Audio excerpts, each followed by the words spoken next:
sejam todos muito bem-vindos e muito bem-vindas a mais um vídeo desse canal, onde nós vamos continuar falando, é claro, sobre educação digital. Na verdade, o vídeo de hoje traz aqui algumas dicas práticas de como é que nós podemos, então, implementar de uma forma efetiva e concreta em atividades na dinâmica escolar a educação digital. Então, eu já começo falando sobre a importância de a gente trabalhar com alunos a educação digital sob duas perspectivas. A primeira delas, e é a que eu vejo na prática, que chama muito a atenção deles, que eles se interessam e têm vontade de interagir, né? E têm vontade de realmente compreender um pouco melhor, é a questão de falar sobre a dinâmica das plataformas de mídias sociais.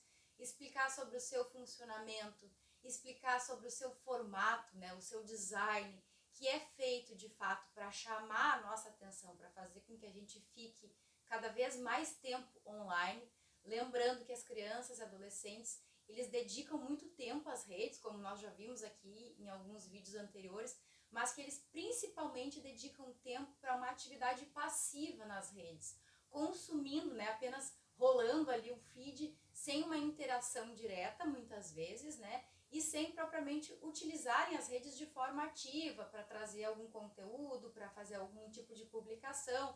Eles ficam realmente mais tempo consumindo. E isso também traz prejuízos cognitivos, traz prejuízos no sentido de desenvolvimento da sua identidade e personalidade, porque acabam também tendo um tipo de comportamento que é muitas vezes orientado, né, e decidido pelo algoritmo, ou seja, aquilo que o algoritmo começa a entender, que atrai e faz com que aquela criança ou que aquele adolescente passe mais tempo online, ele começa então a fornecer mais informações para fazer com que aquela pessoa, então, portanto, fique mais tempo dentro da rede, que esse é o principal objetivo.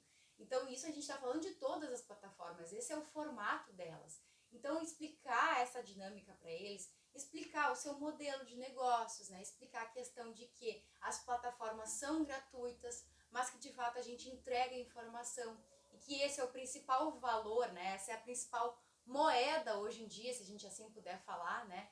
A questão da informação, ela hoje tem uma perspectiva mesmo financeira, afinal a gente entrega informações e com essas nossas informações é possível fazer muita coisa.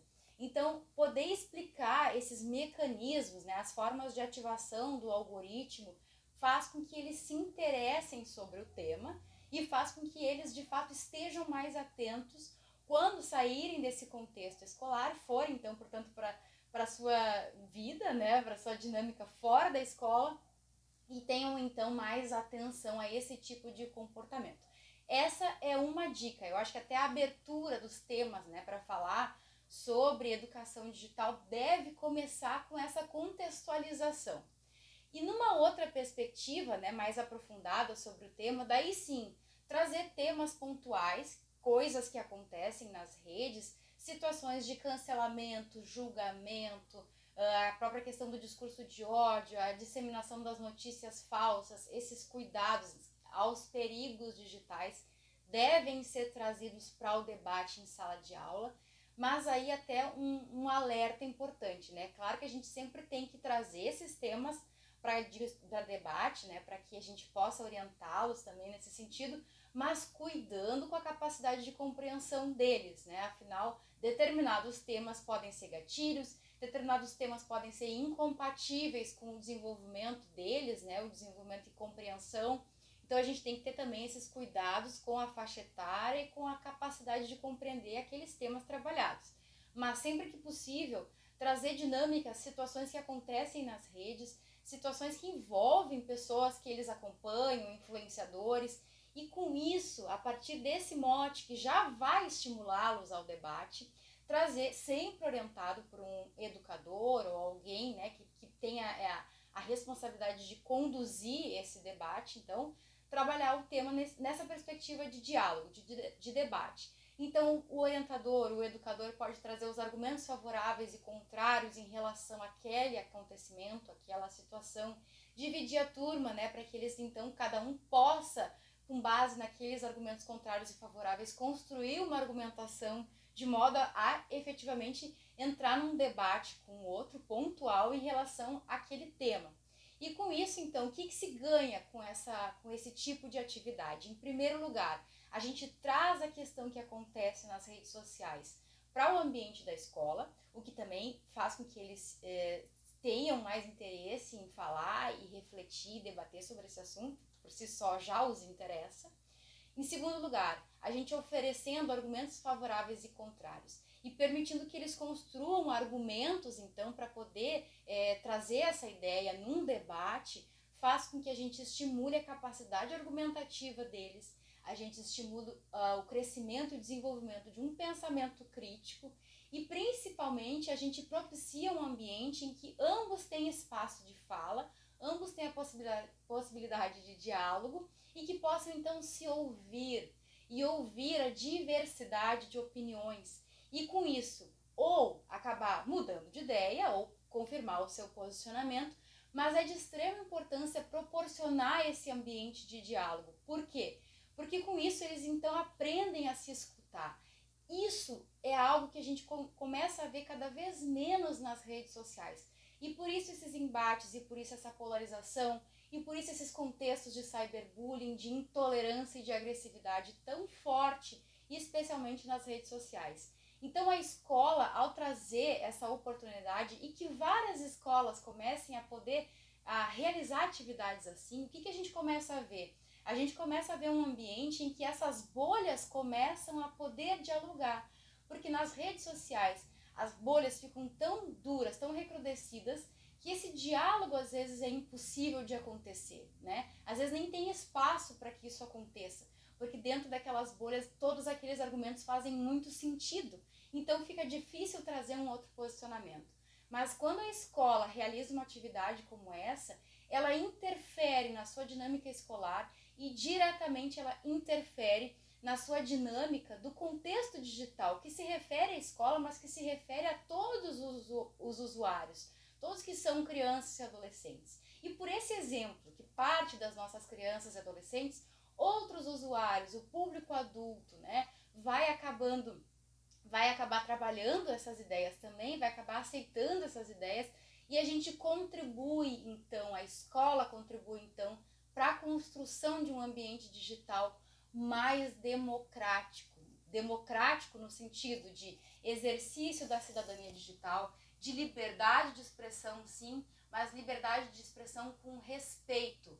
Algo que eu sempre trago, né, nas palestras, nas escolas, é falar que a liberdade de expressão não é liberdade de agressão. Agora até vimos recentemente também essa frase ser trabalhada assim também no STF pelo ministro Alexandre de Moraes, falando exatamente sobre a importância de cuidar, né, com a liberdade de expressão, que existe um limite. E que quando a gente começa a trabalhar essas questões, a gente começa também a reforçar os direitos da criança e do adolescente, esclarecendo a eles sobre a existência desses direitos e principalmente esclarecendo a eles que a convivência digital e escolar exige o respeito a esses direitos, né? A gente pensa em direitos, mas a gente também pensa no dever de convivência, ser um dever de convivência respeitosa, saudável, harmoniosa e principalmente segura para as nossas crianças e adolescentes. Pensando aqui, é claro, numa perspectiva de que o cyberbullying, a comunicação agressiva, intolerante e violenta acaba interferindo no desenvolvimento livre da sua personalidade e também representa uma violação de direitos fundamentais da criança e do adolescente.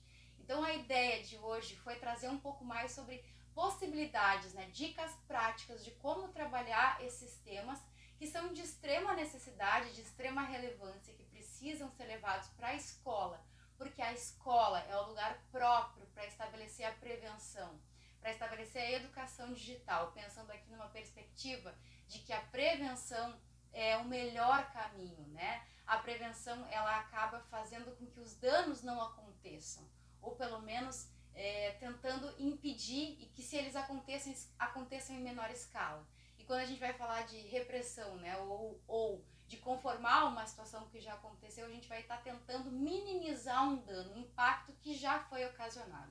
Então, se a gente puder incentivar e estimular que as escolas trabalhem nessa perspectiva, a a gente vai estar contribuindo também para a prevenção, vai estar contribuindo também para a educação digital e principalmente vai estar estabelecendo uma sociedade capaz de exercer cidadania digital. Bem, então essas eram as dicas de hoje, espero que tenham gostado e que principalmente compartilhem esse vídeo nas escolas, em grupos de pais, em grupos de educadores, para que a gente consiga disseminar essa perspectiva e trabalhar com cada vez mais força a educação para a cidadania digital. Muito obrigada por ter ficado comigo até aqui. Continue nos acompanhando, aqui a gente sempre traz temas relacionados à educação digital, prevenção ao bullying, cyberbullying e todos esses perigos digitais. Então permaneça aqui comigo e a gente se vê no próximo vídeo. Muito obrigada, comenta, compartilha e a gente se vê então no próximo vídeo. Até lá!